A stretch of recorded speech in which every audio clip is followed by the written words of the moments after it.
All right. Thank you so much for joining us again for our third night of the April Storytelling Series. I am Latoya Smith of LCS Counseling and Consulting, and also the founder of Strong Witness. So tonight, which is awesome, we have two men that are with us, Justin and D-Ray, kinfolk D-Ray, that are here with us. And I'm going to allow them space to share their stories. A couple things I want to say. I'm grateful for everyone that watches, grateful for everyone that shares, grateful because I have received so much powerful feedback from the women that were on the past two series and really told their stories. And again, that's what storytelling is about. You never know who you're going to help with the power of story and releasing these words. Remembering too that April is Sexual Assault Awareness, Childhood Abuse Prevention Month. And so we're going to speak more about that as we flow and as we go. Remember, this is not therapy, right? So now we know that listening or sharing stories is not therapy. If you feel like you are in need of therapy, make sure that you reach out, find a therapist. I know some really good ones. I'll say that every week, right? You can call LCS Counseling, or, and then we'll get you connected. But wherever you at respectively, make sure you find somebody to talk to. And then also, most importantly, we're well aware that these stories of abuse can be triggering. If you feel triggered, log off, right? We don't want you to stay on or feel obligated. You can always come back or maybe say it's really heavy right now. So, yeah, I also want to say, I want to bring an announcement. We know that I think collectively, hopefully the entire nation, if not the majority of the nation, really gave an exhaled on this afternoon when we heard that verdict.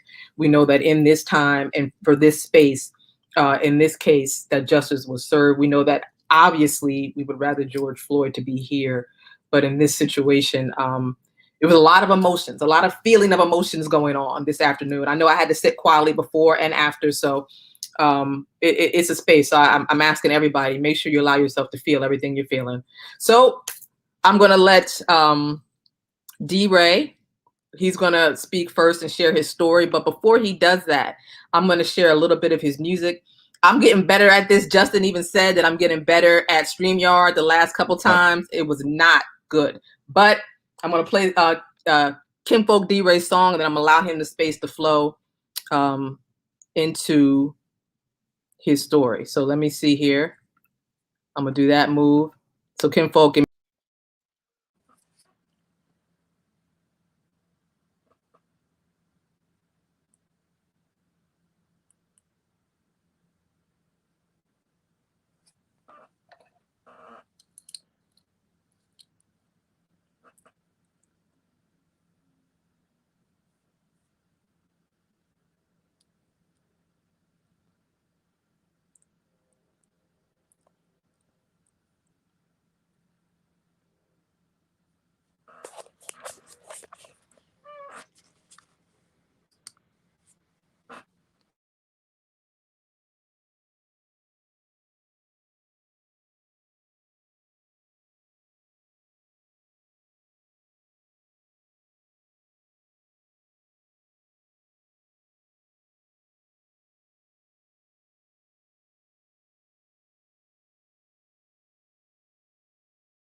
there you go.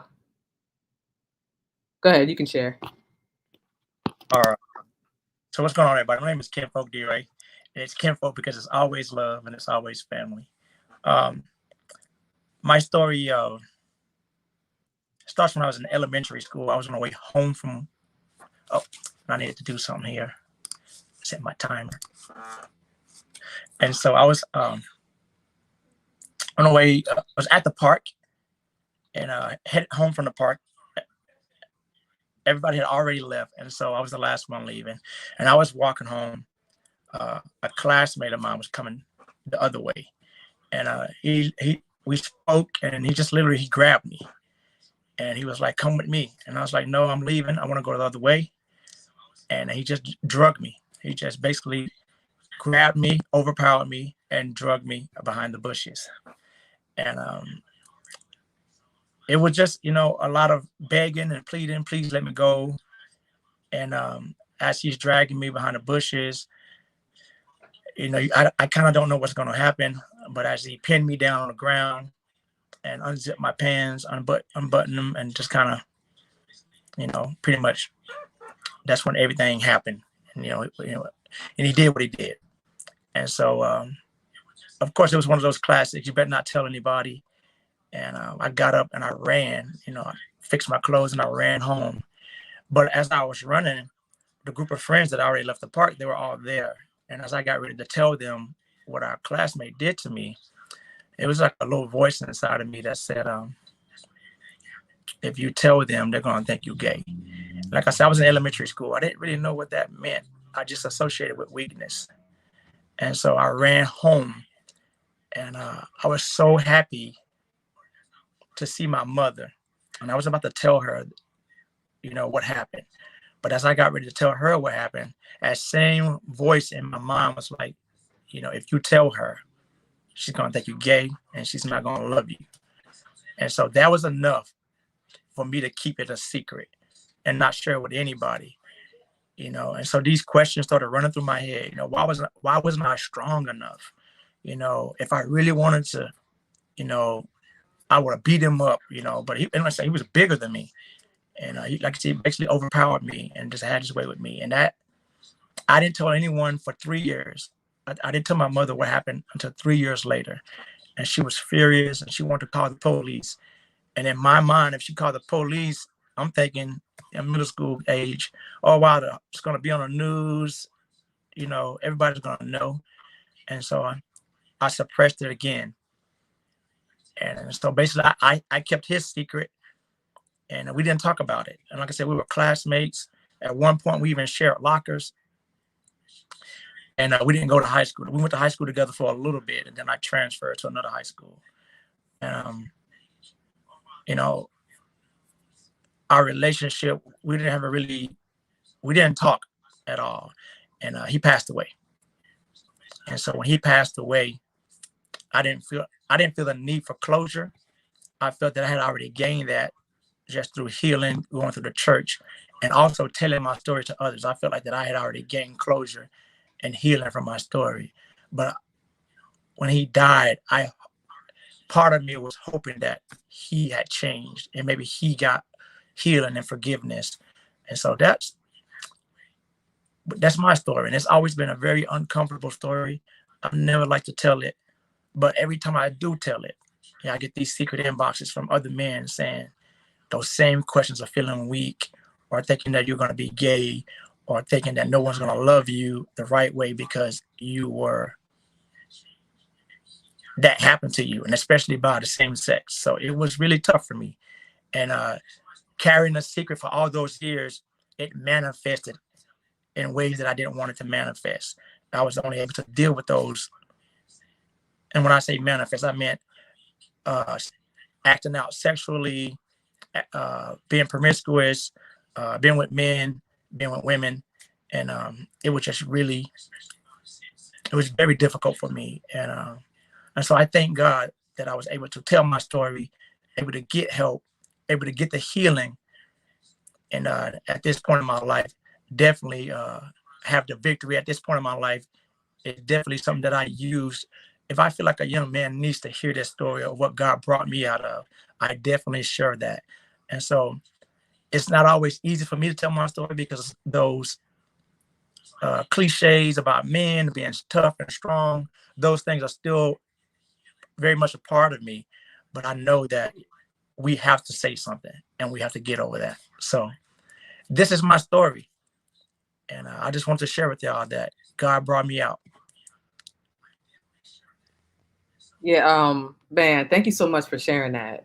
And I know that it takes a lot, right? I mean, you said a mouthful, and because I was speaking with Justin about it too before we went live, and we'll talk more about it. But the idea that the impact of men sharing the experience, and you just said that yourself. Like when you share, all of a sudden in your inbox you get other men.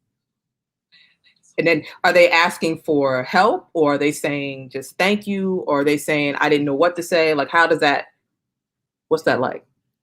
The men are basically saying thank you. There are some men that ask for help. Make sure you turn your volume down too on whatever. Oh, you got there. Yeah. Behind that, I'm sorry about that. Yeah. Oh, it's okay. And sorry about that. Okay. Yes. So when the men are there and they inbox me, some of them will share their story, and they'll say, "Hey, I felt the same way." And what that does, it helps us realize that we were going through the same thought process and that it was okay, because a lot of times we just don't share it. And I can remember one time in the studio in college, big old football players, big old 300-pound men strong. And I don't know how we got on the subject, but they begin to share what happened to them and how they were molested. And these dudes are NFL bound, you know? Oh, okay. And just see that. And so sometimes I feel like I'm not equipped to help because I don't know the therapy side of it. Or I don't, because some men would get in there like, how can I change?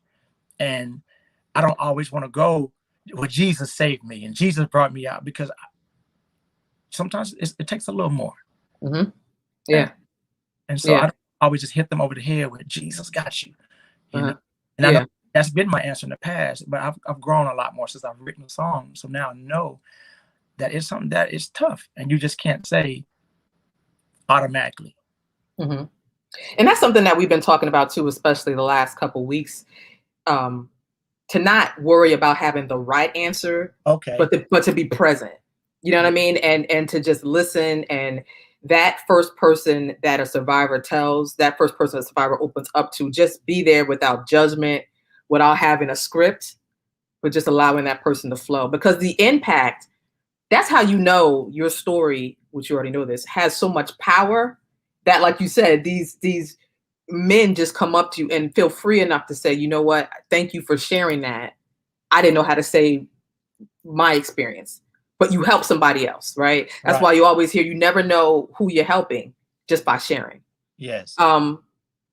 You said a couple things in your story too. So the person the perpetrator was a classmate. So the next day you go to school and y'all in the same room with some desks, like, or.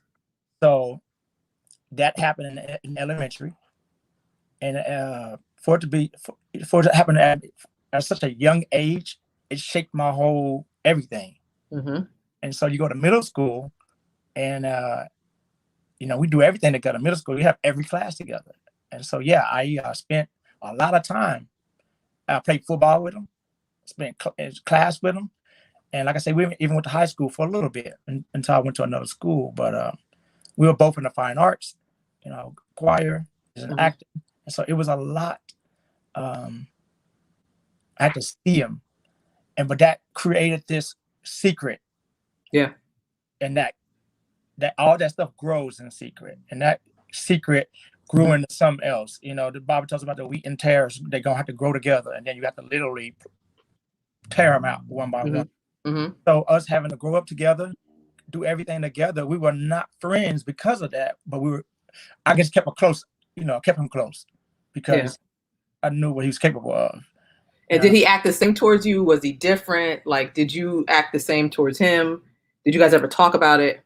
We never talked about it. We never became close. When I say close, like we only had surface conversation or class conversation. We never, like, after school, I didn't purposely hang out with him. I think, like I said, we were just close. He was within close proximity of my other friends, but it was something that was never discussed.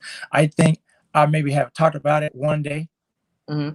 and it was one day of shame for him, and that was it. The rest of the students, they forgot about it. It was me. I don't know if I got angry with him.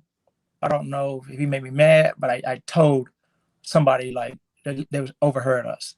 Okay. They confronted him, and he was sad for one day. He was like, "You still want to share lockers?" And then we still shared lockers, and that was literally it. We never talked about it again. We never got to the bottom of it. The sixth grade class, literally, it was a day of he did that to you, and that was it. Wait, and nobody reported, like the teachers didn't report anything? Teachers didn't report it. Like I said, I even told my mom like 3 years later in the 8th grade. Maybe I was just really trying to cry for help. And I told her, and she really wanted to call the police. And I begged and pleaded her, please don't call the police. Because in an 8th grade mind, I'm thinking like it's gonna be on the news, then everybody gonna know. And this whole me thinking it's my fault. Yeah. Every time I tried to go out public with it, I felt like it was my fault. Why did you let that happen to you? And I think that's probably created from just overhearing the culture, overhearing talk about you was, why was you fast, or you dressed too tight, or why you didn't beat him up? Because I heard that a lot when I got older, and my close friends talk about like, hey, you're big and strong now, go whoop him, go beat him up now. In high school when we were playing football, lifting weights, and like go beat him up now. And they're not, and it's just it's a secret. It's and even though you know about it, only because you're my best friend, if we have a fight, then everybody has to know why we had a fight, Mm-hmm. And so that whole, and only that I got older, I realized that these are just things that men have to deal with, thinking it's related to strength, and thinking other things are related to weakness. And only when I got older, I realized that you did not ask for that. You were drugged to a destination and molested. You know what I'm saying? You were, physically overpowered. And so I didn't ask for that, but in our culture, we think, oh man, you should have handled that. You should have beat him up. And so those things stuck with me for so long. And each time when we get together as men and talk about those, it's always a situation where we were overpowered by a stronger male. And it's always either manipulation, overpowered, and most of the men are have grown up to be these super strong individuals. I've lost weight over the past couple of years, but I spent a lot of time in the gym just gotta be strong, gotta be able to hold your own. And I carried that with me forever, especially through sports and in the military. You gotta be able to be strong, hold your own, because I think I vowed to something like that's never gonna happen to me again. Yeah. And that's everything you said is absolutely powerful. And I see some comments like Shauna had mentioned that unfortunately what you're saying is more common than we realize, right? Statistics show it's 1 in 4 girls, but 1 in 6 boys will be sexually abused by the age of 18. And the way I explain it to people, that means that if you walk into the supermarket right now, you're not the only one. You know what I'm saying? Like if you go to church and sit in the row, you won't be the only one. You know what I mean? So it's like, but at the same time, this is not what's talked about. And in a child's mind, because I'm right there with you, in a child's mind, because we don't know and that shame grips us because that secret is so tight, we think that we're going to be exposed and embarrassed, and the idea of somebody else knowing shuts your mouth up. But what we really need is somebody to advocate and say something and help us get, realize that no, it's not going to be, that, or this is not going to happen, or I'm going to walk right along with you this whole process and you're not going to be alone.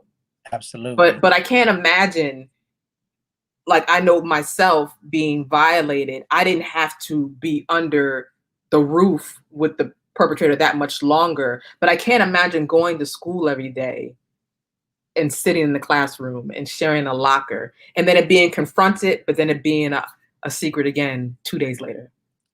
And I almost forgot, like the same person, he bullied me severely.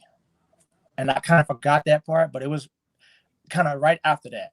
So you talked about what happened right after that. I was bullied, and everybody in immediate was turned against me. And because you grow up to be big and strong and tough and fighting, you don't remember that I don't remember that I got bullied, like severely, like pinned in the corner, shut my mouth, like didn't want to go to recess. I'd rather stay in and look at the kids before I go out and have to deal with this person. And so it was the abduction, molestation, and then boom, severely bullied. Talking about severely. Yeah.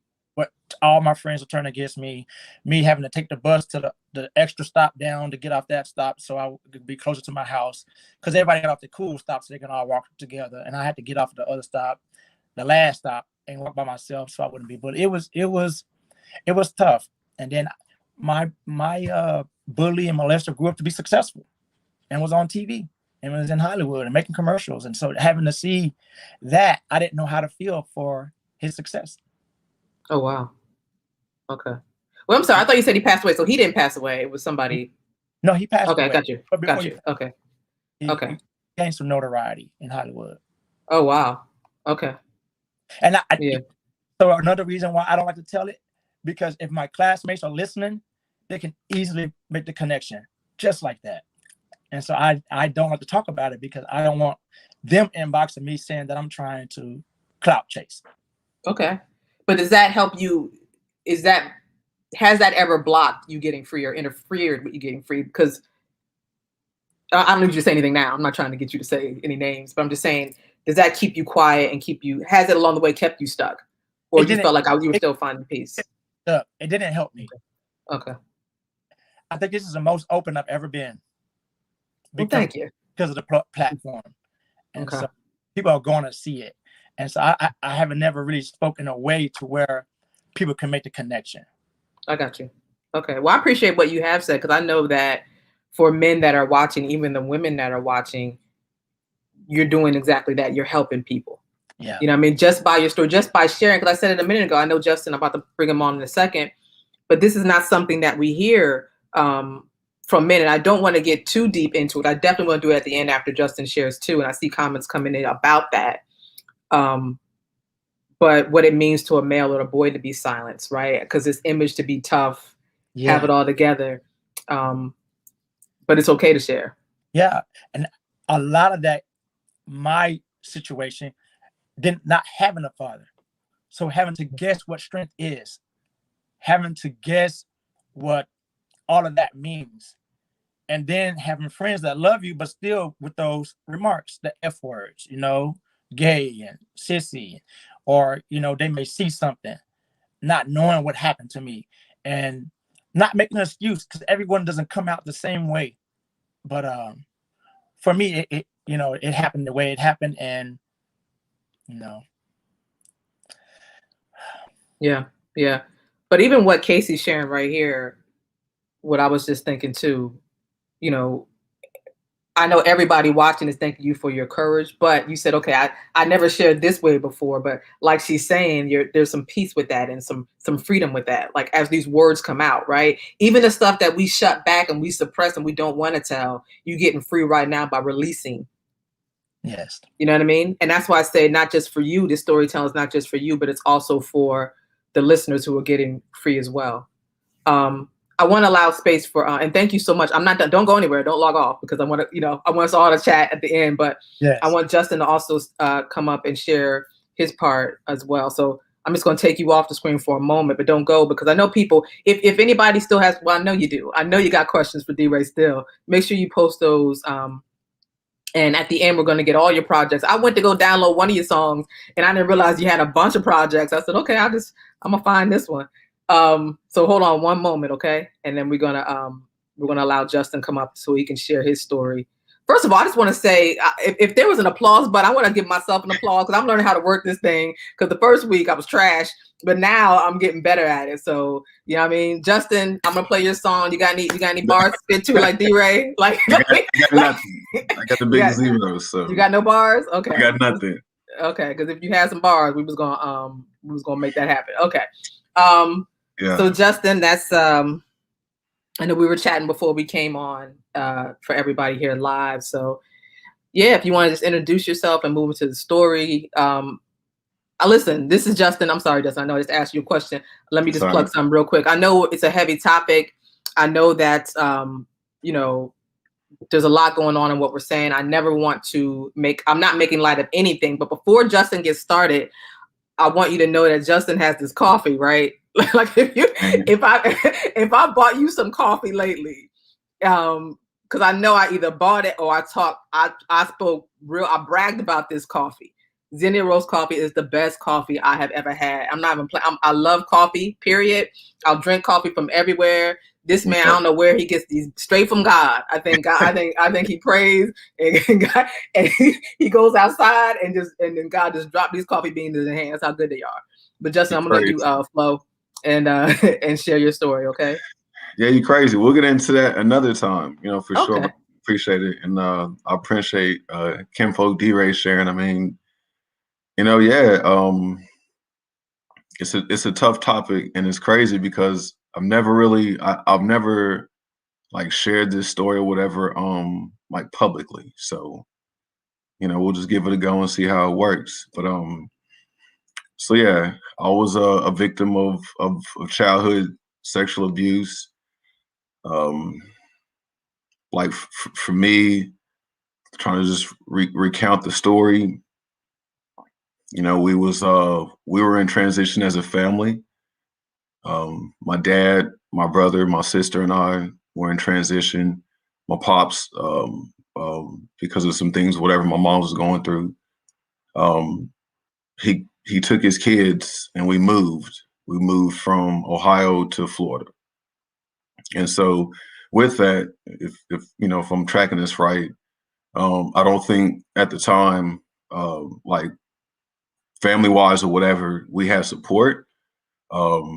And so like, I think my pops, like the person that came with us to help him, like during his transition, was like a person who used to watch us when we were in Ohio. And so anyways, you know, we make the move, we're down there, and yeah, like you know, my pops is like working super hard, man, because he's trying to like reestablish himself as a man. And now he has 3 kids that he's, you know, looking out for. And so he's trying to do his thing. He's handling his business. He's working a lot. And then we have, like I said, this person that was helping us kind of in this gap between family being able to come help out. And so we were out there in the sticks, man, like, you know, in the country. And we were like, you know, we'd go play, you know, go play outside and stuff like that as kids. And like literally it's just my brother, my sister, and I.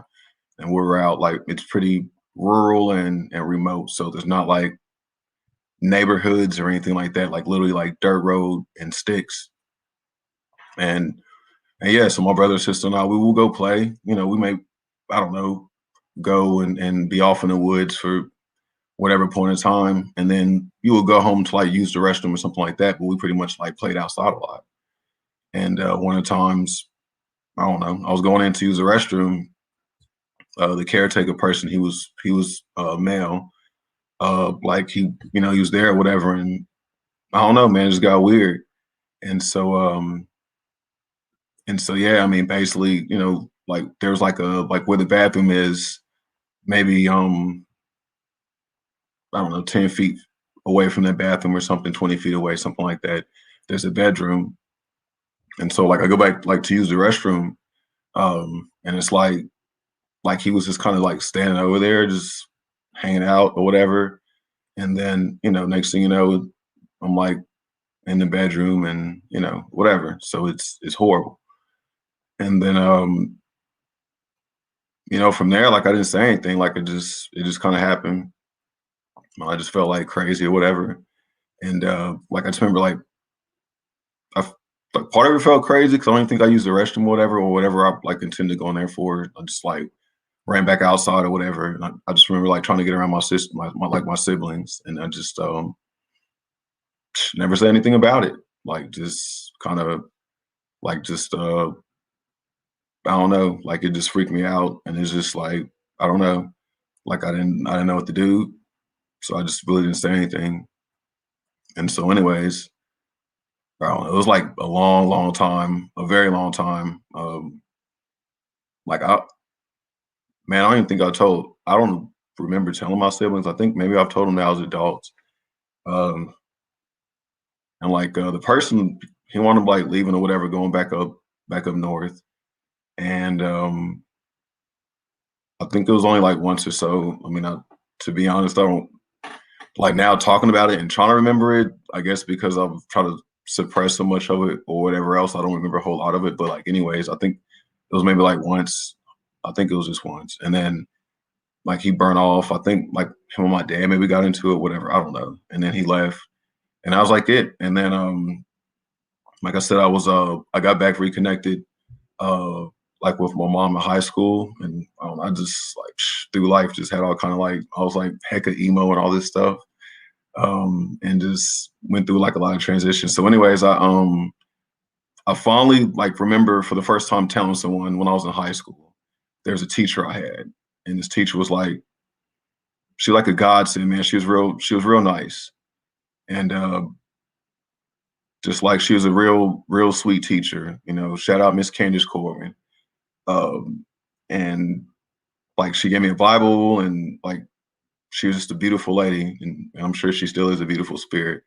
And so, anyways, we were at a Steak and Shake one time, and I think just because of like she encouraged me to read like Proverbs and Psalms, and so like I think like somehow I just got to a point where I felt like I don't know sharing like I just wanted to talk about it when I told her, and then like you know she kind of runs through traps and she's asking like have I told you know my mom and stuff like that and all that, and it was just a tumultuous time altogether. So I don't think I might have told my mom at that point or somewhere around there. But anyways, yeah, like I just remember holding on to it for a super long time. And a huge part was just like I felt weak, you know, I felt like very like super weak, you know. And then it was like just like of course being a you know, Cons D-Ray said being like a man or a male or whatever, it's like it's just kind of an awkward thing to talk about and it's very like super awkward to admit.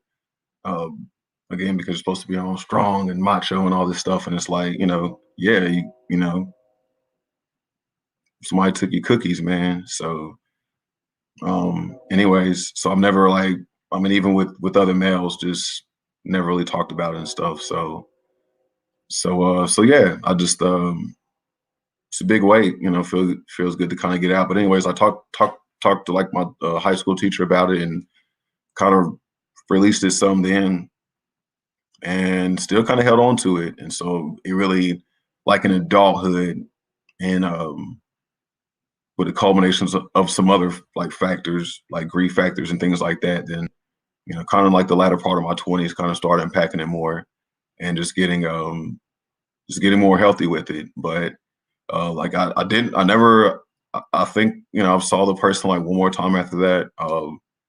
Like it was like a Narcotics Anonymous event or whatever. But other than that, like it was kind of like a one-time thing or whatever. And it was just very uncomfortable and awkward. And then I held on to it for a super long time. But and still, like I said, continue to hold on to it, even though I thought I initially kind of let some of it go. But I realized it was just like some hate and all kind of other stuff that like was in my heart towards, you know, folks and all that. And I had to release that part of it too. And so yeah, that's my story. I'm Justin McLaughlin. I'm a survivor of childhood sexual abuse. And yeah, it sucked.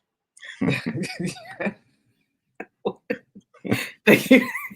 Thank you for sharing that. So you don't, I'll tell you what, I heard you say in the beginning that you don't normally share, but you did a great job of sharing. Yeah, never before in my life, like I, you know, don't. Oh, wow. This is your first time ever sharing that story? Like, I mean, like, yeah, like in front of people, yeah. Like like I said, kind of like one-on-one with people at certain times, but not like perpetually telling it or in a group of people, no. Yeah, well, you know what? I thank you. I mean, talking about, I think any type of being a survivor, period, and speaking is just courageous. It takes a lot of vulnerability, but like Casey mentioned earlier, like you do get free when you do share, right? Because that secret, like you said it too, that secret locked up on the inside, and D-Ray said the same thing, and you just get angry and you just shut down. And what was that? What was it like for you, even after you told the teacher? But how long was it before you began to speak about it more?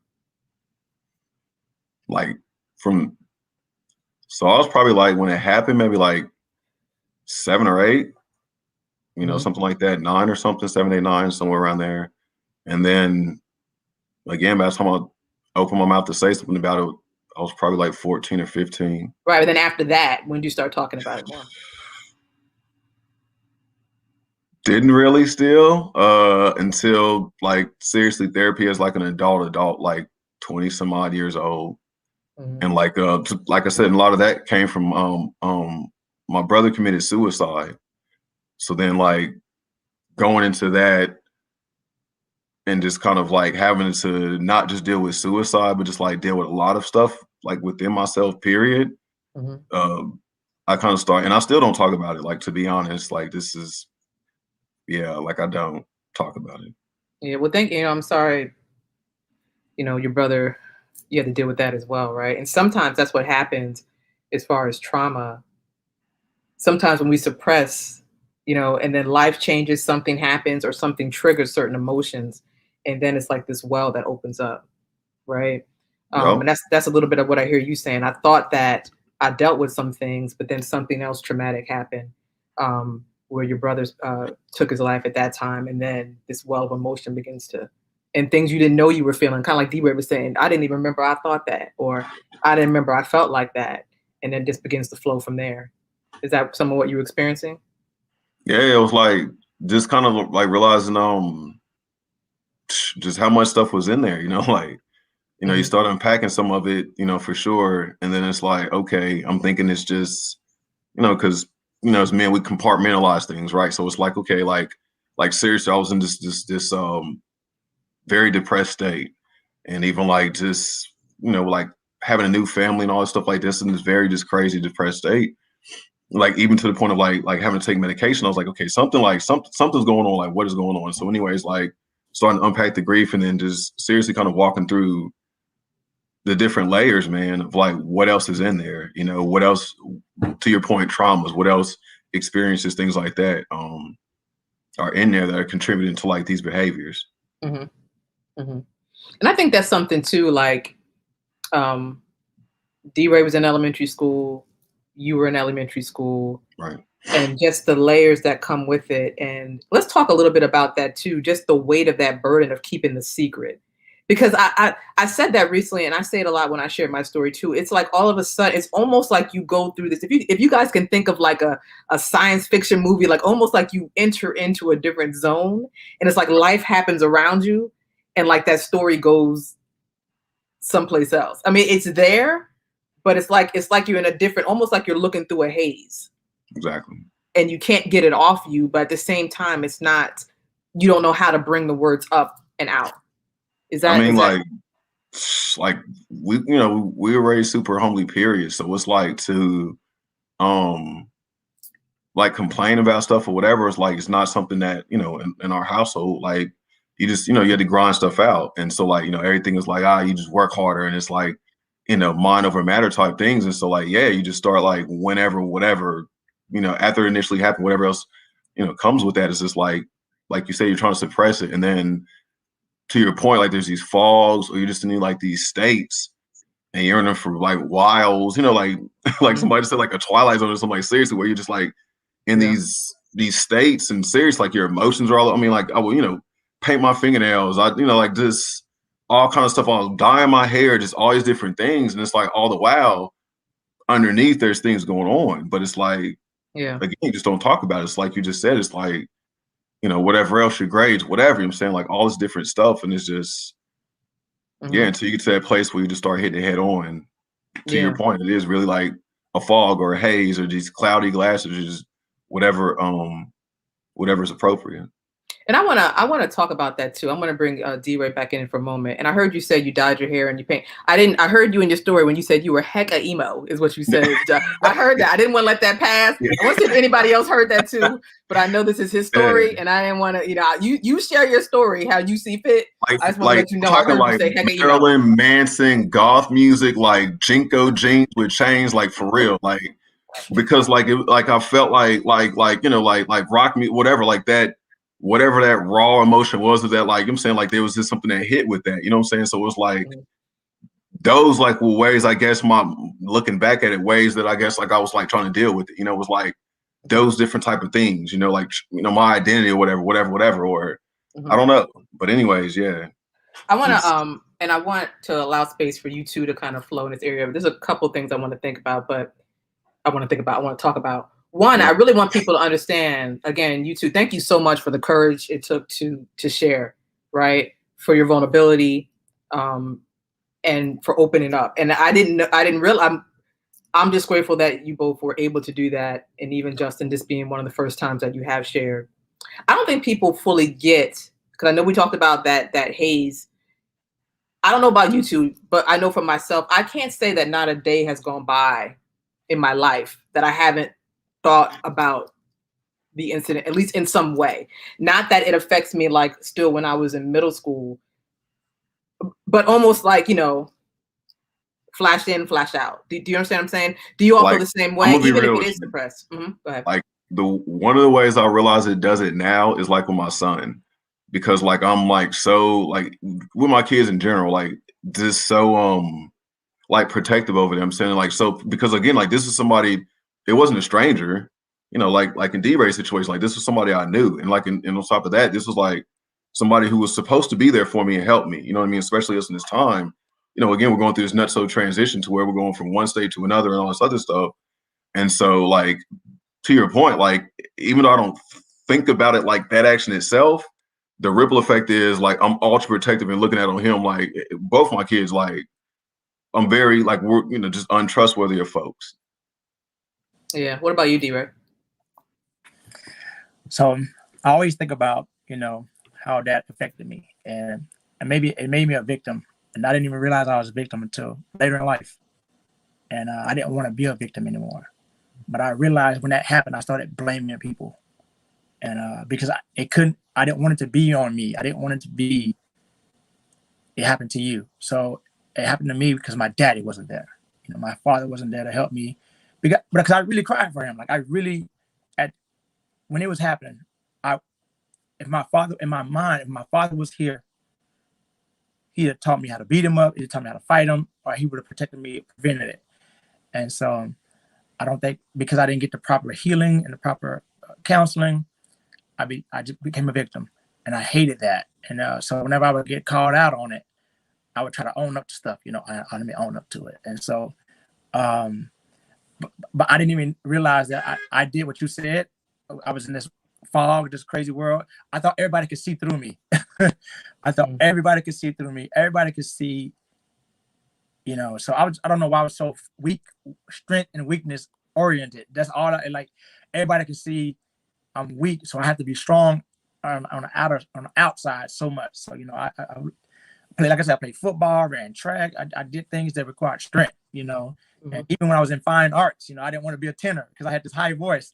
No, I'm a baritone, So, and so really, I try to overcompensate it, and so I had to learn, and to my 30s, and I really started owning up to it and trying to get it off me, that the stigma that I had created with the secrets and what had happened to me. I didn't really start owning up to it and releasing things until my 30s. So it's been about the good 10 years of me just being able to see it for what it was and not be a victim in a negative sense, And let's talk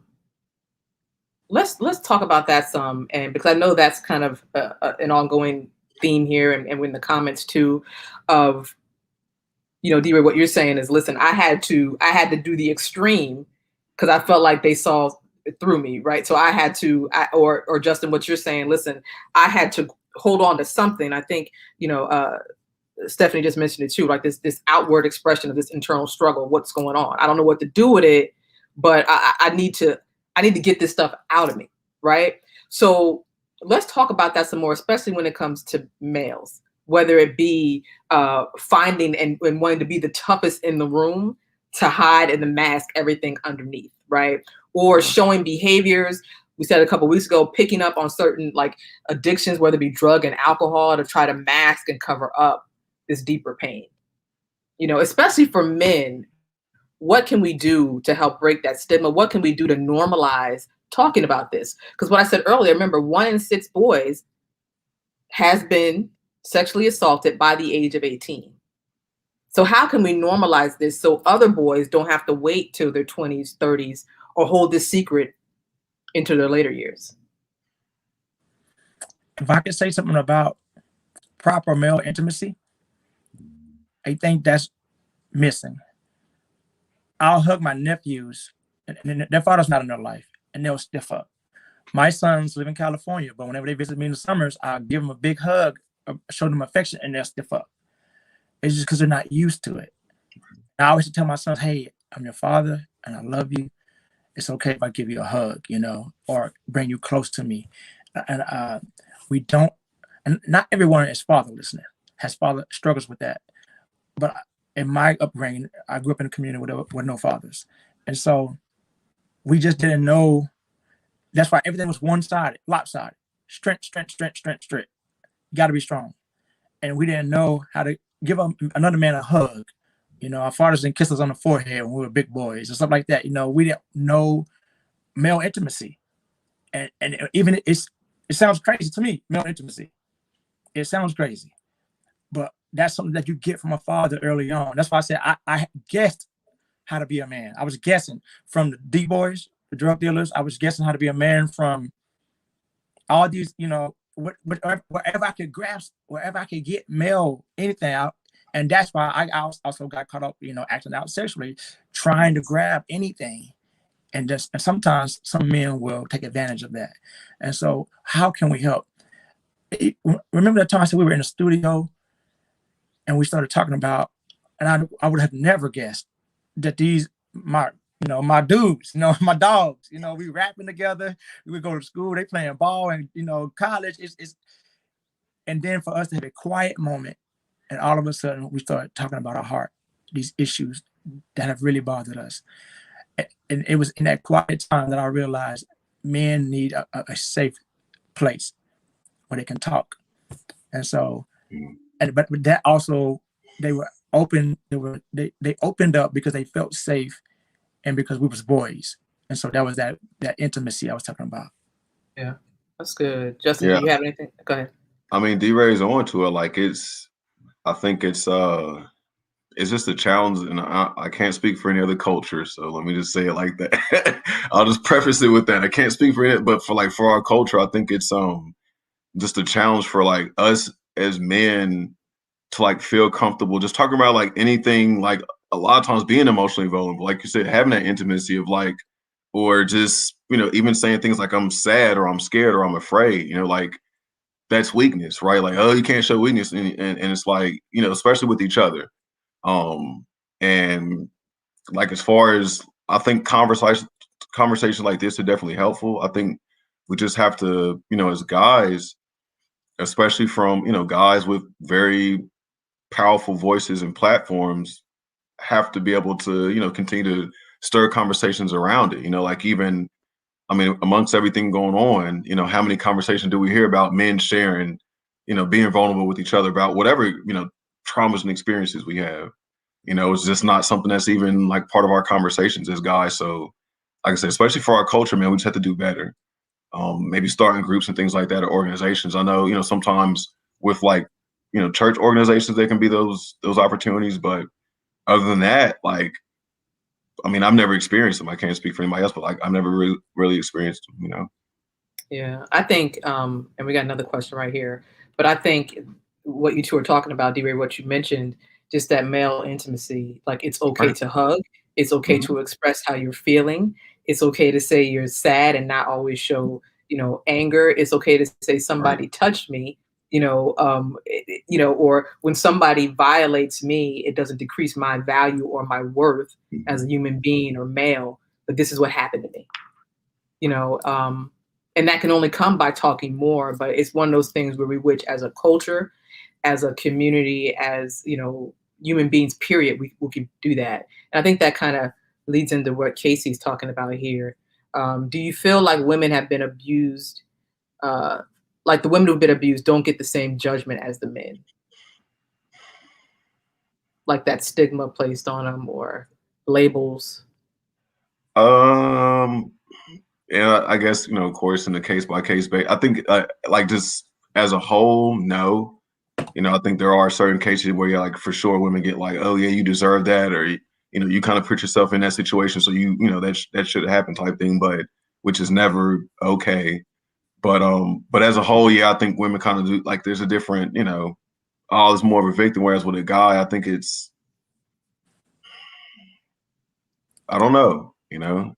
So I've attempted, in the past, I'm married now, and I have a wife and a daughter, and like I said, I have 2 boys that live in California. But I've tried to share my story with some women in the past, and I got completely rejected. I don't want no men with that past, with a past like that. And I didn't blame them, because it's if it's difficult for me to accept, I'm pretty sure it's hard because of it is horrible when it happens to a woman. Like Justin said, but it doesn't take away from the femininity. It doesn't take away who they, and it helped me because I don't want to, step on it, but they're still a woman, they still can, that strength of a woman is not taken away. And maybe I'm wrong, but for us men, part of our manhood has been taken. Right. Yeah, it's like right. You're not a man. Like some of you is gone. Like some of your men, like that part of you is judged. Right. So even when you act out sexually because of those roots, emasculation, what I'm saying? It just it is a uphill fight, and this is something we put on ourselves. Maybe not society put it. Yes, we put it on each other. Men do, but we put it on ourselves more because trying to uphold the image of a man, the Atlas, we got to hold the world up at all times and never get tired. And so that when it's so hard to talk about, especially if men have not dealt with it. Like I said, the only other men that I've had a conversation with about it, when the room didn't drop dead silence, was the men who had already had the same experience. Right. If I gave a testimony at church, and it was so quiet that I didn't talk about it for 11 years. Wow. But it was in me, and I believe that God was telling me to testify. So I said, how can I do this without talking? So I put it in a song. And so that's why I have only 2 songs talking about it. And I got hundreds of songs. And so I said, if I put it in a song, there it is, God, I talked about it. And literally a friend, one of the mixtapes had like 17 songs on it. He's like, yo, come to my church and do that song. Like, yo, bro, it was 16 other songs on there. You want to do that one? I hid it in there. I hid it so you wouldn't find it. He went right to it and said, come to my church and talk about it. So I think it affects us differently. Yes. Justin, do you have something or? No, I mean, it's, yeah. I echo what D-Ray says. Like, it's just, I don't know. The impact on it is like, it just hits different. Like you said, I never thought about it from like the dating angle, but yeah, it like, in hindsight, like it would never be something I would bring up. You know what I mean? Like, I would try to bury it as much as possible because, like, again, that, like, for whatever reason, and even if the recipient of the story, didn't take it quite the way they took it, like, I would still be too scared to bring it up. And that's part of the reason why I've never really talked about it, is just, again, like, how I would be viewed, like, it's just like a paranoia in my head, like, I'm less, you know what I mean? Like, I'm less than or whatever, like, or you're some derogatory term because it happened to you. So, and you guys are both saying a lot of powerful stuff. I'm trying to get my thoughts right with it. But what I hear you both saying is not only I have to deal with this inner turmoil, right? This secret, but now when you did open up, the world views you as weak. I think D-Ray, you said it, I'm less of a man now. So it's almost like you feel, whereas I think that goes back to Casey's question, maybe the world sees when women are violated, if there is any empathy, it's it's a woman and it's more gentle and it's give her the care, right? But for the man, it's like because of that lack of intimacy, it's hard to be gentle, right? Because that's a guy, he gonna be all right. Kind of like a boy falls down, get up, you're gonna be okay. Right. Run off and play. Like, shake this off and then go do life, right? But unfortunately, that's not how it works. And D-Ray, you just shared, like, when you tried to share your story with women, the women went the other way. Right. Yeah, so it kind of it's horrible. For what I hear you both saying with men, okay, when I do share, your value in me, it decreases. Right, exactly. Mm-hmm. Like, it makes it worse. You know, I can get rejected. I can get, you know, again, the way I'm looked at or viewed, like it decreases, just like you said. So it's like, why would I even if I, like D-Ray said, I mean, if I tell this story and it gets out, like, that's even worse. Like, I don't want anybody to know. And then what if I say something, like, then other people like, oh my God. Then, like, especially in high school and stuff, when you're on a sports team in locker rooms and people hear that. And, like, I got bullied without that. You know what I'm saying? Like, so I probably would have got extra stuff in trash cans. You know what I'm saying? Like, because without that knowing I got picked on. So I can imagine, like, oh, nah, man. Like, Mm-hmm. Mm-hmm. What do you have to say, the both of you, to a male who may be listening, to a male who's going to see this played on the live, you know, watch the video later on tonight or tomorrow, who has his story sealed up on the inside of him, to the man who maybe who has picked up drugs and alcohol or is promiscuous because they're afraid if they share, what's everybody going to think of me? I would say been there, done that, first of all. And those are all, you know, Band-Aids that are trying to cover up a gash. So you can't, you know, that can't work. I would, you know, also say that, you know, first of all, it's not your fault. And then, you know, if there is a way, even if it's not verbally expressing it to somebody, but there's a way for you to start getting that out. Like D-Ray said, he put in the song.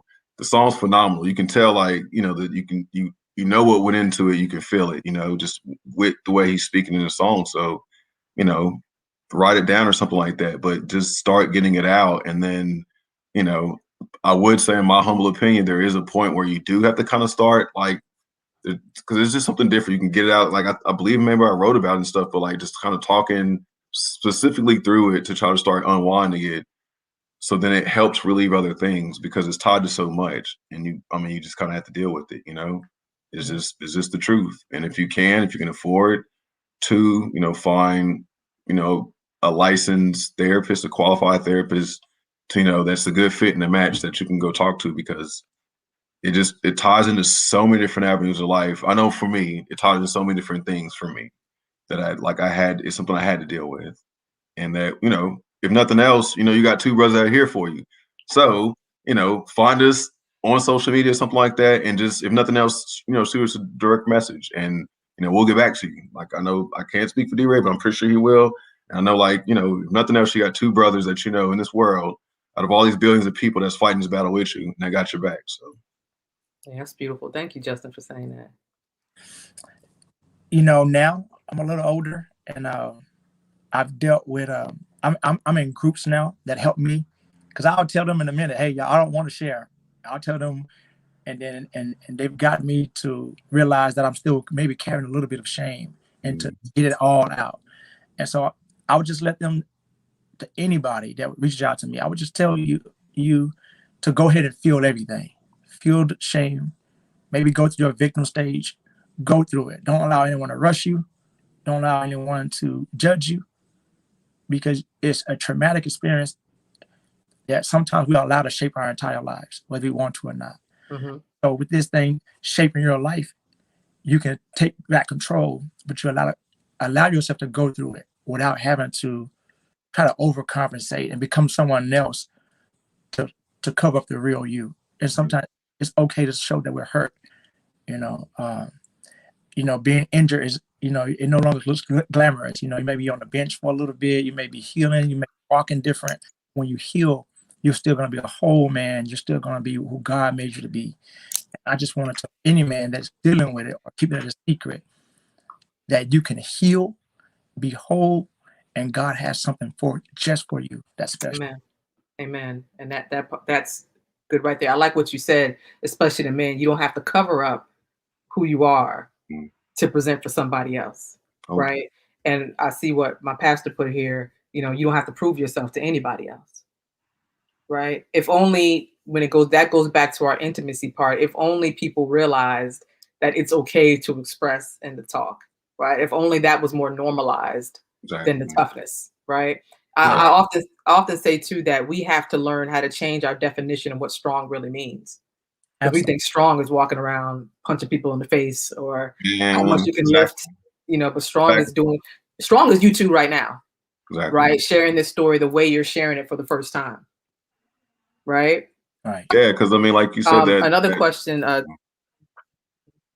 ahead. sorry, I think so yeah, it's you're absolutely right, I think it's probably been said in songs or whatever, but one of the things is, knowing where you're weak is when you're really strong. And so it's having quote unquote perceived weaknesses or whatever is not it's not a bad thing at all. We're all human beings. So unfortunately, some of us go through it, like you just said, 1 in 6. So we have to be better at just talking about it. And Tania has a question. What age do you think you'll share these stories with your children? However, you'll share it if at all. I think I used to be in a youth leader in my church. And I started discovering that transition is very tough for kids when they leave high school and go to college. And right then they do stuff that they were never thought they would, we all went to college. We did stuff that we never thought we would do. And I just think when kids get ready to go off to college to be adults, unsupervised, on their own, I just think that's when you need to really give them, the story about when you were sloppy drunk, or the story about maybe you got molested or raped or something like that. The tough stories that you can give them to take with them, and that just gives them better vision to recognize stuff when it's coming. And so I always believe youth group is real happy and real fun and protected, but I think youth group needs to be real. We're sending them kids out into the world, and we all know the world is cruel, but youth group is protected. Youth group should be protected to a certain degree, but it's a slingshot. Slingshot is rough. It's resistance, and the more you pull it back, the more it go, and hopefully it doesn't pop before that's too much pressure. And so I have 2 boys, and they're going to be here in July. And my goal this summer, I always do a theme. I get them in the summer, I get them for spring break, and I always try to do these things. This year's theme is, what do you want to do? What do you want to be? And, just to get them thinking about it early, because my oldest will be 16, and my youngest son is 14. So I think it's a good time for us to start talking about where do you want to go. And I won't just tell them what's these hard stories abruptly, but if I feel like it needs to be told right now, because I really try hard to inject my life at the appropriate time. Right. Because I did not grow up with the internet. I did not grow up with video games. You can talk to somebody around the world. I didn't grow up with computers as a phone. So they have a totally different world than me. And when I ask them, who are your best friends? And they all say, oh, my gamer friends. And it blows my way. Are your best friends? Wow. But they live in a different world. So I have to be, so they'll meet people for the first time a lot, in the cyber world. And so I just really want them to know my story especially going to college, to know that even as somebody close to you that you may consider a friend may do something to you. Mm-hmm. Do you, you guys can continue to ask questions too. What do you think, as you're sitting here and you're talking, if we're talking about, and we're going to wrap up soon, but if we're talking about males and this male intimacy, as D-Rez you put out there, what kind of support do you need from other males who weren't violated any type of way? Like it, as we continue to expose this, and we're talking about male intimacy, I know Justin, you and I were talking before we went live, like, okay, barbershop, is this barbershop talk too? And why not? Why can't it be something that could be brought up there? Or why can't this? I know you mentioned youth group, but I'm talking about, okay, let's take it out too, right? This message into the streets to help somebody else. Man, it's like because I think like this, like I want to be very optimistic and think like, yes, you could, have these conversations, kind of across the board and more just like less, I guess, organized forums, kind of like D-Ray saying like, yes, he goes and talks, but it's kind of like in these organized settings where that's what's going to take place. But like in a kind of free flowing environment to bring it up, man, it's like again, like even now, like I will talk about this now and here, but like if it somehow got there, then yeah, I just don't feel like folks are ready for especially not even like this level of death, but just again like the emotional stuff, just the even I'm sad, I'm not feeling right, I'm depressed, like I'm worried, I'm nervous, like that type of stuff. I feel like is even progress has to be made there as brothers. You know what I mean? Like we'll do it with friends again, but just again culturally, it's like. And I think it's just a man thing, period, in this case, not even just, blacks and browns, but like just men in general. Because again, there's that toxic masculinity of, I have everything under control, I'm strong, I don't want to show weakness, blah, blah, blah. And, we have to hit that nail on the head and like change it as guys to where it's just like, no, that's not a, P word conversation or anything like that. Like, that's a strong, like valid, helpful, healthy conversation to have. And we have to do it not just once, but, over and over again. Mm-hmm. But I hope so, like I really hope so. Like I would love it, and if me and my son and my barber who I've been with for a while, we're in the barbershop talking about it and then other brothers start talking about it too. You know what I mean? Like as we're sitting there, that'd be awesome.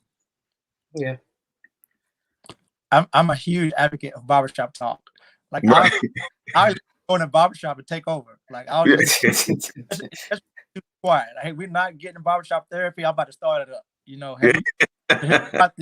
See about the watch that game, and we'll literally.